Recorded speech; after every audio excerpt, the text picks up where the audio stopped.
मानव है मेरे राम, लंका पर आक्रमण हो रहा है। राम राम का लंका पर आक्रमण हो रहा है और राम ने जो रणनीति बनाई है, स्ट्रेटेजी प्लान की है, उसी के आधार पर वानर सेना लंका पर आक्रमण करती है। पूरे दिन युद्ध चलता है और जब संध्या काल आने को है तो राम देख रहे हैं कि विजय राम के पक्ष में है।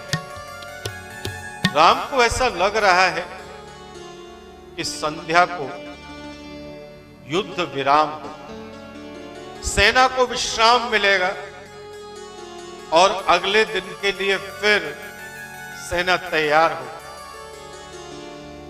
मानव जो कल्पना करता है अपने मन में किसी भी स्थिति में, ये आवश्यक तो नहीं कि वैसा ही घट जाए, क्योंकि ऐसा नहीं हुआ।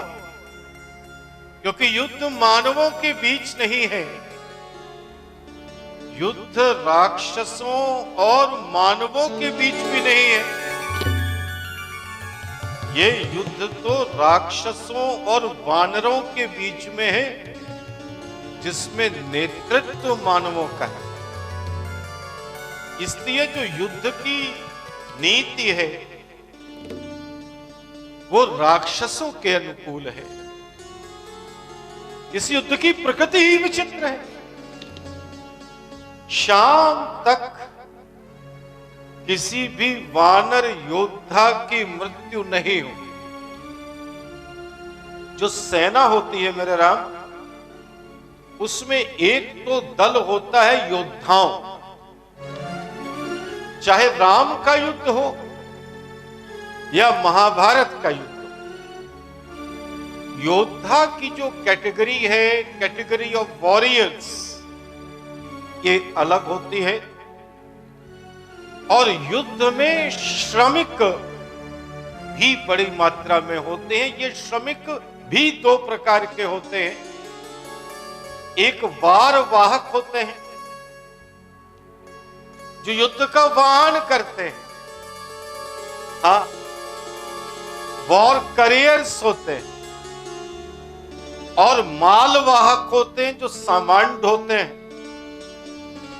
और ऐसे भी श्रमिक होते हैं जो युद्ध तो करते हैं, लेकिन उनका युद्ध का कॉम्प्लीमेंट्री पार्ट होता है। दो योद्धाओं के बीच जब युद्ध हो रहा होता है तो उनकी फीलिंग करते हैं वो बीच। तो मानव का जो युद्ध है और राक्षसों का जो युद्ध है, दोनों ही युद्धों में इसी प्रकार के श्रमिक योद्धा भी होते हैं। योद्धा तो वो भी है जो युद्ध करे सो योद्धा, लेकिन इनकी भूमिका केंद्रीय नहीं होती। योद्धाओं की भूमिका केंद्रीय होती है, जिन पर अस्त्र शस्त्र विद्याएं, युद्ध की नीति और जिनका जीवित और अजीवित होना निर्णय करता है युद्ध। कर्म तो प्रत्येक व्यक्ति करता है सृष्टि में, समष्टि में, लेकिन महत्व कर्म के मूल्य का होता है। युद्ध में भी योद्धाओं का मूल्य बड़ा होता है। शाम तक किसी भी वानर योद्धा की मृत्यु नहीं हुई, जबकि राक्षसों की बड़ी मात्रा शवों में बदल गई है।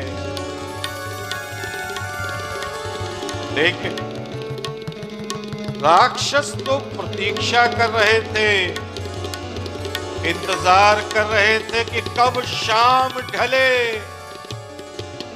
और रात्रि का आगमन हो, निशा का आगमन हो,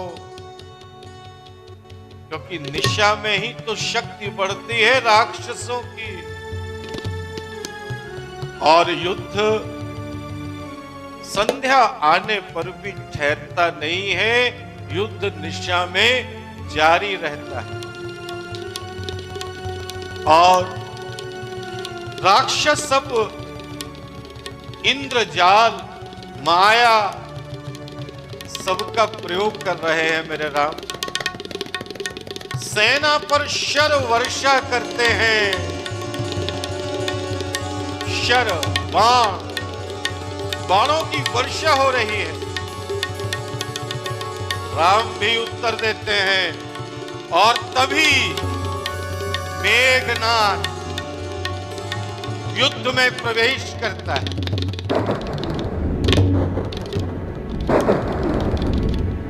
और मेघनाद का मुकाबला अंगद करते हैं। अंगद भी महाबली है, उनकी ताकत का पता इसी से लगता है मेरे राम कि कुछ ही समय में मेघनाद के रथ को ध्वस्त कर देते हैं अंगद। सारथी मेघनाद के सारथी का वध कर देते हैं। मेघनाद तुरंत ही संभल जाता है, जान जाता है कि अंगद का बल अपरिमित है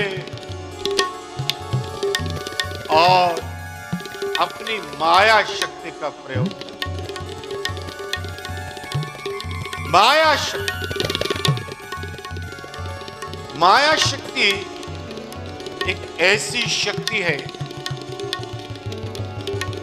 जिसमें प्रत्यक्ष से ज्यादा अप्रत्यक्ष घटता है। अथर्ववेद में इस माया शक्ति का व्यापक वर्णन है। मैजिकल चार्म्स, जो अदृश्य है वो ज्यादा शक्तिशाली है। यही है माया, इंद्रजाल जिसे कहा गया। जो जादूगर जादू दिखाते हैं वो इंद्रजाल ही तो है। पीसी सरकार बहुत बड़े जादूगर हुए। मेरे सामने उन्होंने राजभवन से लखनऊ में राज्यपाल को ही गायब कर दिया था। सारे लोग बैठे हैं दरबार हॉल में और क्या देख रहे हैं कि राज्यपाल महोदय महामहिम अपनी सीट पर नहीं। डीजीपी, चीफ सेक्रेटरी सारे लोगों के होश फाख्ता कि राजभवन से राज्यपाल गायब हैं। देखते देखते और सामने के दरवाजे से राज्यपाल प्रवेश करते हुए दिखाई दे रहे। जी हाँ, राज्यपाल जी से जब पूछ रहे हैं हम पत्रकार कि आपको क्या अनुभव हुआ, तो कह रहे मुझे कोई अनुभव नहीं है, मैं जहां बैठा था मैं वहीं। ये इंद्रजाल है, science, completely science and still is going on, आज भी जारी है। मेघनाद राम लक्ष्मण दोनों पर एक साथ और बाकी की राम सेना पर शरदेंद्र जाल फेंकते हैं और अदृश्य होकर आक्रमण करते हैं। शरेंद्र जाल एक ऐसा जाल जिसमें लगातार शरों का वर्षापात हो रहा, लगातार बाण आ रहा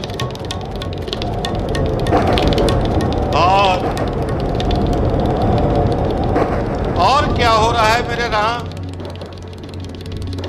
राम लक्ष्मण के शरीर पर जो बाण लग रहे हैं वे सर्प बनकर के उनको डसने लगते हैं और दोनों राजकुमार राम और लक्ष्मण नागपाश में जकड़ जाते हैं,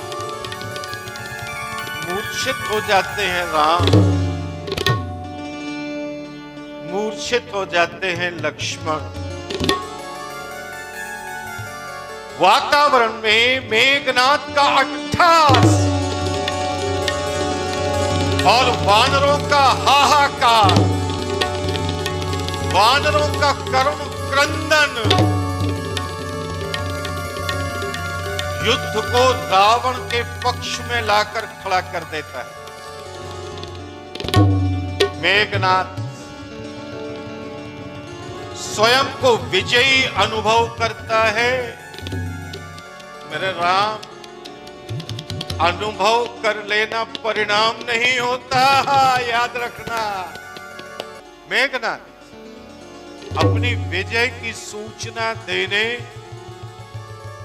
लंका के अंदर रावण के पास चला जाता है और राम सेना इस समय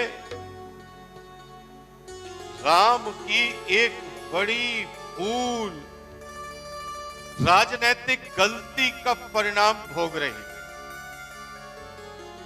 मेरे राम, जो श्रेष्ठ होता है, श्रेष्ठतम होता है,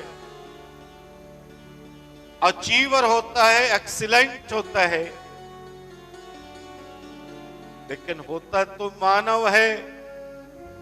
गलती तो वो भी कर देता है और गलती तो देवता भी कर देते हैं। राम ने गलती की। जब स्वयं को समरपति घोषित किया था राम ने, तो पूरी सेना में किसी को उप सेनापति, सेकंड कमांडर इन चीफ घोषित नहीं किया था। राम सेना में सुग्रीव इस पद के प्रथम योग्य व्यक्ति थे। हनुमान, अंगद, इनको भी ये जिम्मेदारी दी जा सकती थी। अब क्या घट रहा है मेरे राम? नेतृत्व सभी के पास है, लेकिन ना तो किसी के पास आधिकारिक जिम्मेदारी है और ना ही यूथपतियों में पद सोपान है। हायरार्की आर्मी में, एडमिनिस्ट्रेशन में और गवर्नेंस में हायरार्की इसीलिए बनाई गई है। जो बेबेरियन ब्यूरोक्रेसी है, मैक्स वेबर ने जिस ब्यूरोक्रेसी को बनाया है, नौकरशाही को बनाया है, उसमें हायरार्की को इसीलिए दिया है क्योंकि हायरार्की में कमांड दी जाती है और कमांड रिसीव की जाती है और अनुशासन बना रहता है। इस समय राम की सेना में कोई अनुशासन नहीं। राम लक्ष्मण नागपाश में बंधे हुए मूर्छित हैं।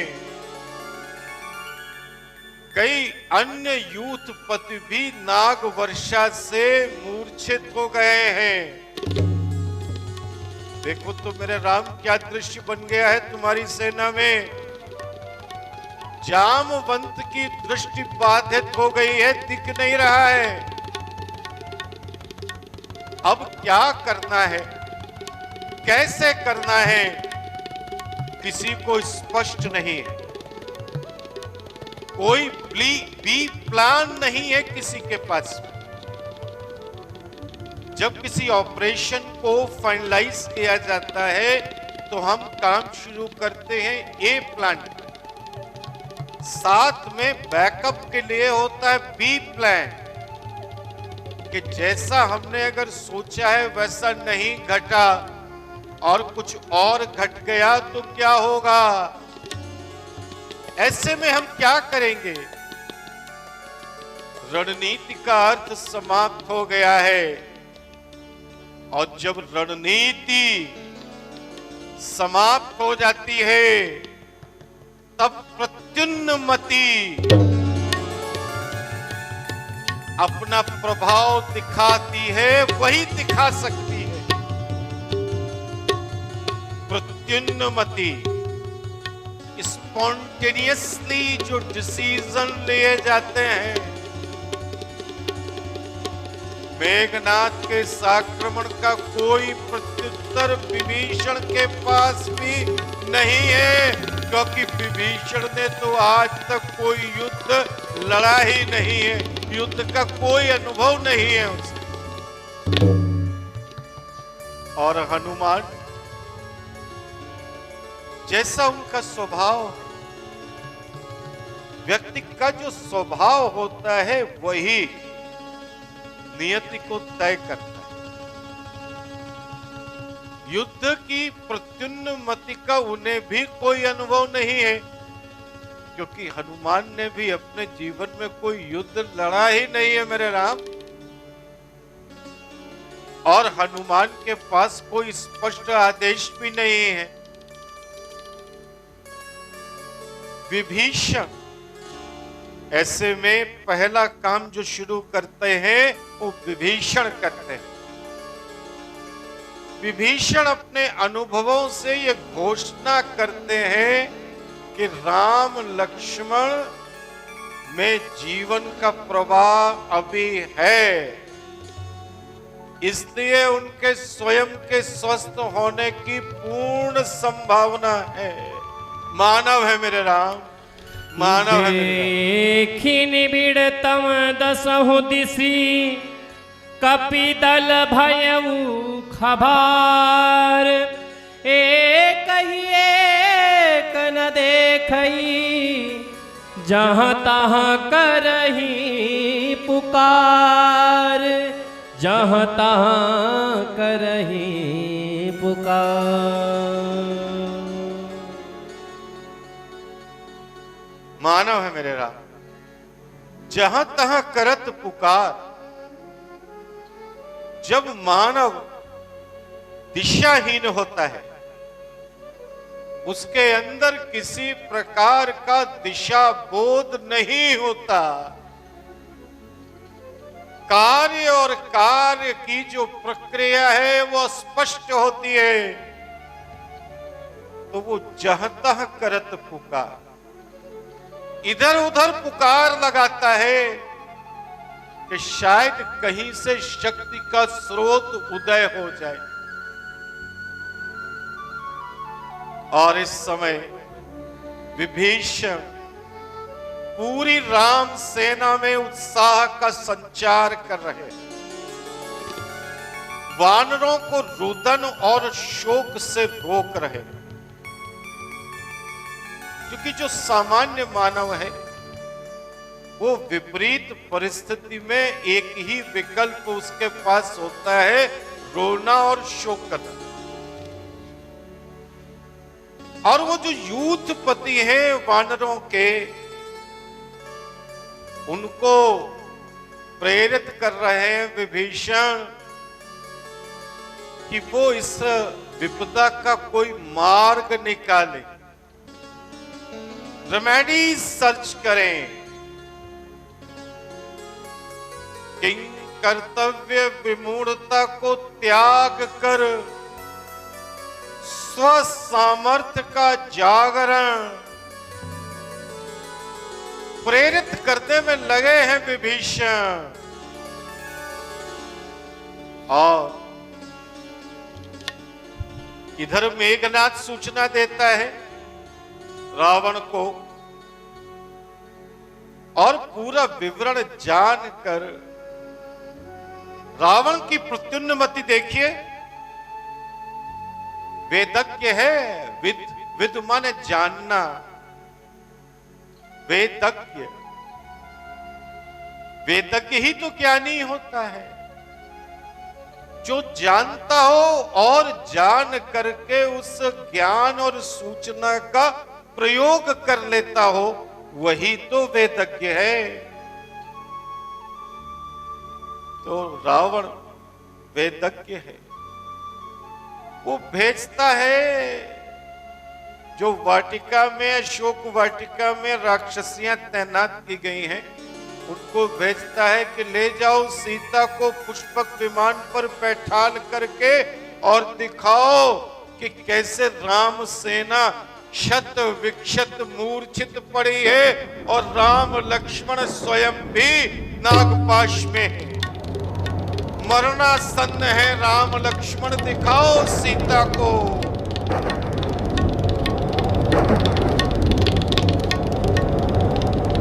रावण को ऐसा महसूस होने लगा है कि युद्ध का अंतिम परिणाम उसी के पक्ष में त्वरित गति से चला आ रहा है।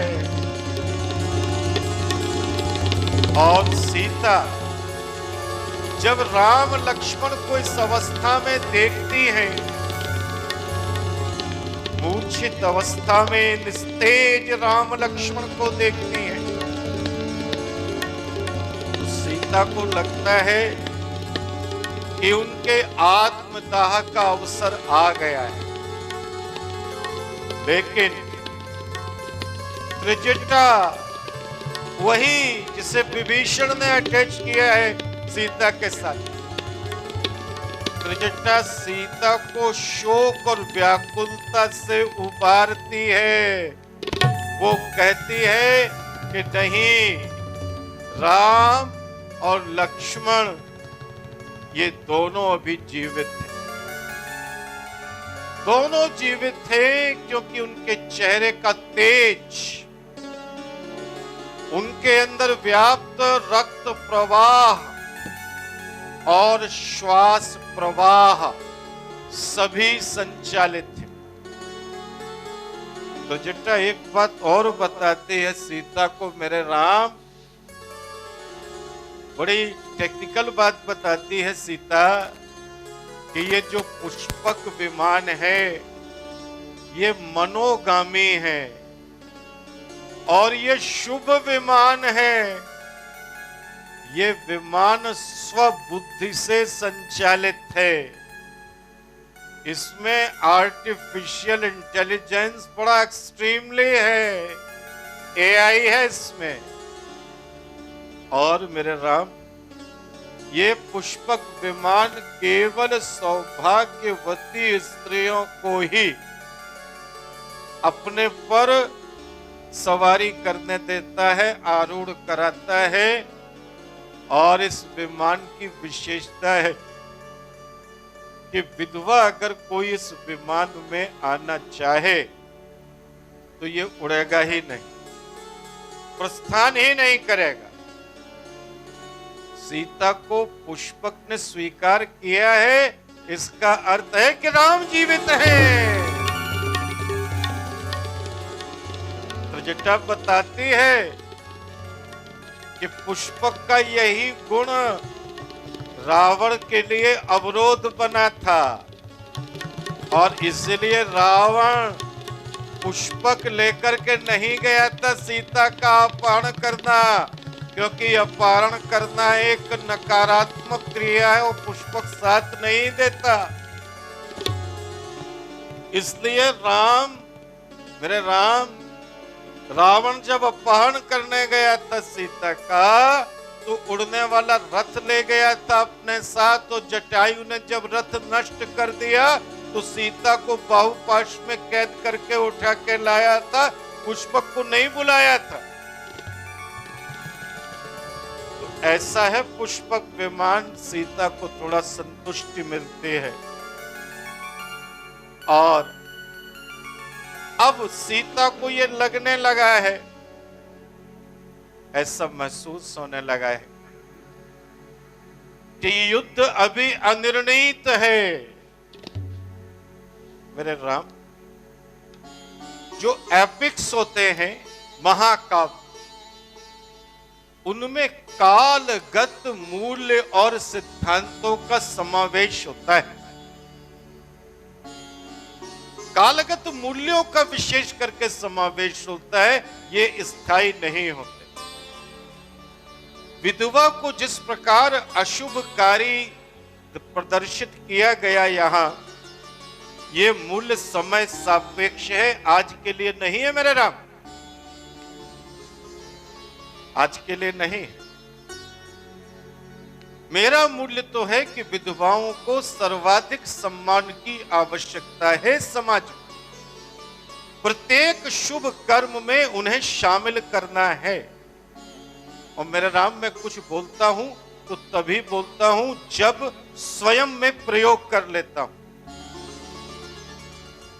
मैं वास्तविक आचार्य हूं, अपने आचरण में सिद्ध कर लेता हूं, तब तुम्हें कहता हूं।